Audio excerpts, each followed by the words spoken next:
Bonjour, bonjour à toutes et à tous. C'est aussi la rentrée au Parlement européen et après une semaine de travail à Bruxelles, les députés européens se sont réunis cette semaine à Strasbourg en session plénière. C'est donc de Strasbourg que je voudrais vous présenter les dossiers importants dont nous avons déjà parlé. Mais avant cela, j'aimerais bien vous parler de deux événements marquants. Tout d'abord, le président de la Commission européenne, José Manuel Barroso, a prononcé, comme à chaque session de septembre, un grand discours sur l'état de l'Union. Il a salué les efforts du Parlement européen qui a adopté ces dernières années un grand nombre de législations afin de lutter contre la crise économique. Ce discours était intéressant. Comment le dire diplomatiquement, je l'ai trouvé peut-être insuffisamment volontariste.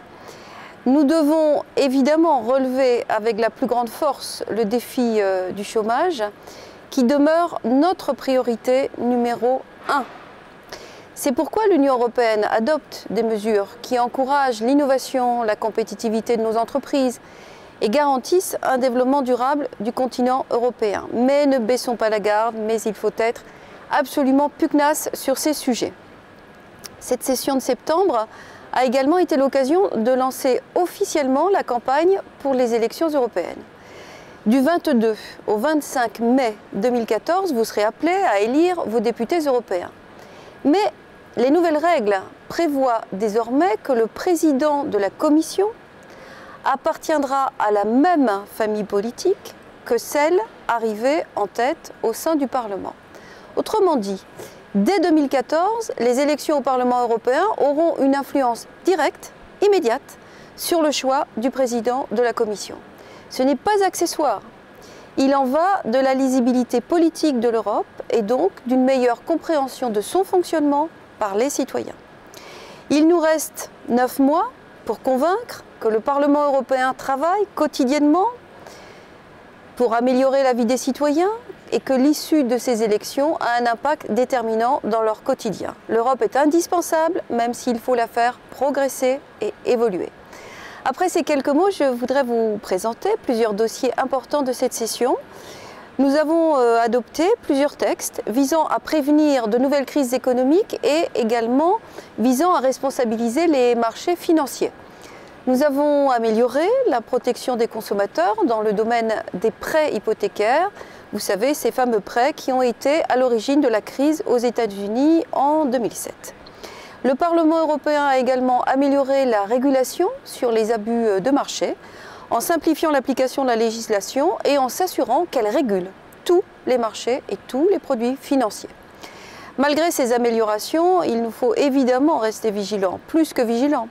Plusieurs grands chantiers sont en cours et occuperont le Parlement européen dans les prochains mois. Je pourrais citer en particulier la création d'une union bancaire qui permettra de renforcer la stabilité de nos marchés financiers, la confiance donc des investisseurs, qui sont évidemment des préludes indispensables à une véritable reprise économique. Second dossier, d'une importance toute différente, mais pour moi et pour mon cœur très important, pour vous aussi j'en suis convaincue, sur lequel je souhaite revenir, celui des langues régionales. Je me réjouis que le Parlement européen ait adopté un rapport d'initiative appelant l'Union européenne et les États membres à protéger les langues menacées et la diversité linguistique. J'ai voté ce rapport, contrairement à beaucoup de membres de mon groupe, parce que je voulais exprimer clairement ma volonté de défendre le patrimoine culturel et linguistique du continent européen, dont évidemment le breton fait partie intégrante. Il est indispensable, me semble-t-il, d'inciter à prendre des mesures concrètes pour enrayer la disparition des langues menacées, alors que la France, contrairement à tant d'autres, n'a toujours pas ratifié la charte des langues régionales et minoritaires du Conseil de l'Europe. Enfin, évidemment, les derniers développements concernant la situation très critique en Syrie ont été au cœur des débats, et pas seulement des débats, évidemment de nos discussions aussi en dehors de l'hémicycle, au-delà des enjeux diplomatiques et des réflexions qui entourent la question d'une intervention militaire. Je retiens un point essentiel, l'importance de coordonner la politique étrangère des États membres de l'Union européenne, d'une part, et d'autre part de nous doter d'instruments qui nous permet de faire face ensemble aux crises internationales et pas seulement au moment des crises. Voici en bref les dossiers étudiés à Strasbourg cette semaine. Merci beaucoup de votre attention. Je vous retrouve avec grand plaisir pour cette rentrée et je vous donne évidemment rendez-vous à la prochaine session plénière qui se tiendra du 7 au 10 octobre. À bientôt!